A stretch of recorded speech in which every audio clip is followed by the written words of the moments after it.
এই মুহূর্তে যে বড় খবরের দিকে নজর রাখবো, সিইও দপ্তরকে স্বাধীন ঘোষণার নির্দেশ এবং এ বিষয়ে মুখ্য সচিবের কাছে চিঠি পাঠালো জাতীয় নির্বাচন কমিশন।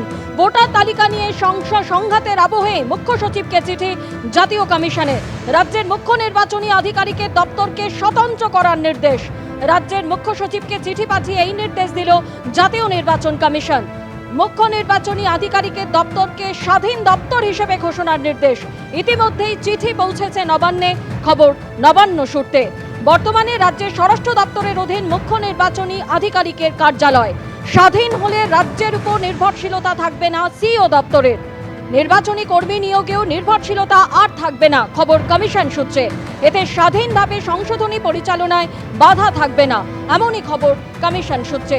আমাদের প্রতিনিধি রুমা পাল আমাদের সঙ্গে রয়েছেন। রুমা, এ বিষয়ে মুখ্য সচিবের কাছে জাতীয় নির্বাচন কমিশনের তরফে যে চিঠি পাঠানো হয়েছে, ঠিক কি বলা হয়েছে তাতে?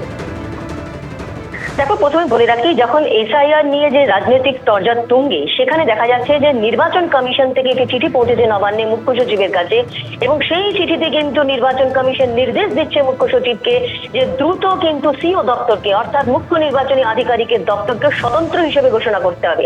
এবং সব থেকে বলা হচ্ছে functional independence and administrative strengthening of the office of chief electoral officer, যেটা আগেও বলছিলাম যে ফিনান্সিয়ালি, অর্থনৈতিকভাবে যাতে স্বাধীন হতে পারে, এবং অ্যাডমিনিস্ট্রেটিভ স্ট্রেংথেনিং অর্থাৎ প্রশাসনিক অন্যান্য বিষয়, যেমন এসআইআর ক্ষেত্রে যখন অনেক ট্রেনিং এর প্রয়োজন হবে, সেক্ষেত্রে ট্রেনিং এর ক্ষেত্রেও যাতে একদম সিইও দপ্তরের স্বাধীনভাবে কাজ করতে পারে, সেই সমস্ত কিছু কিন্তু কিছু বলা হয়েছে।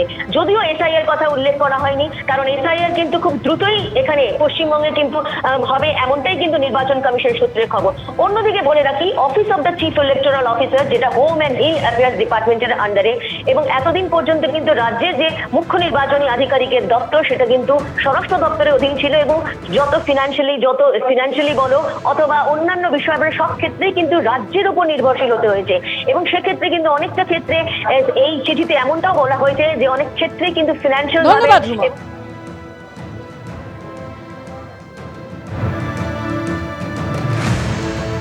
আসছি পরের খবরে। ভোটের আগে এবার সরকারের আমাদের পাড়া আমাদের সমাধান প্রকল্প, ২৬-এর ভোটের আগে সরকারের তরফ থেকে এবারে নতুন প্রকল্প আনা হচ্ছে।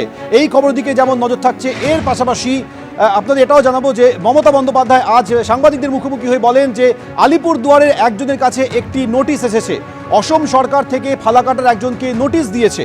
বাংলা ভাষায় হস্তক্ষেপ করলে তা অবৈধ, অনৈতিক। অহমিয়া ভাষায় ফালাকাটার বাসিন্দাকে চিঠি পাঠানো হয়েছে। ওরা কিন্তু সীমা লঙ্ঘন করছে, ফের হুঙ্কার দিয়েছেন মুখ্যমন্ত্রী মমতা বন্দ্যোপাধ্যায়। মমতা বন্দ্যোপাধ্যায় সাংবাদিকদের মুখোমুখি হয়ে বলেন যে আলিপুরদুয়ারের একজনের কাছে একটি নোটিশ এসেছে। অসম সরকার থেকে ফালাকাটার একজনকে নোটিশ পাঠানো হয়েছে। বাংলা ভাষায় হস্তক্ষেপ করলে তা অবৈধ, অনৈতিক। অহমিয়া ভাষায় ফালাকাটার বাসিন্দাকে চিঠি পাঠানো হয়েছে। ওরা সীমা লঙ্ঘন করছে, হুঙ্কার মুখ্যমন্ত্রীর। আর কি বলেছেন তিনি, শুনব। দেখুন, কালকেও আলিপুরদুয়ারের একজনের কাছে, এও তপশিলি সম্ভবত, অঞ্জলিশীল নিত্যশীল স্বামী, ফালাকাটা,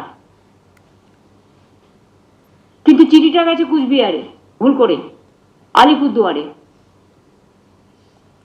এবং 19 আর 25 তারিখে লিখেছেও পুরোটা আসামি ভাষায়, এবং আসাম গভর্নমেন্ট থেকে, এই দেখুন, ফরেনার্স ট্রিব্যুনাল কোকরাঝড়, এখান থেকে চিঠিটা গেছে।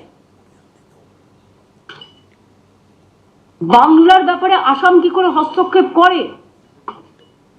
এটা শুধু আনএথিক্যালি নয়, আনকনস্টিটিউশনাল, ইললিগাল, এবং ওরা কিন্তু সীমারেখা লঙ্ঘন করছেন।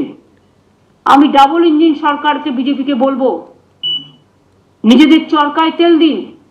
ওখানে তো কালী মন্দিরও ভাঙছেন, দাঙ্গা করছেন, ঘরবাড়ি পুড়িয়ে দিচ্ছেন, মানুষ উচ্ছেদ করছেন, ডিটেনশন ক্যাম্পে সবাইকে রেখে দিয়েছেন, অনেক মানুষের নাম বাতিল করেছেন।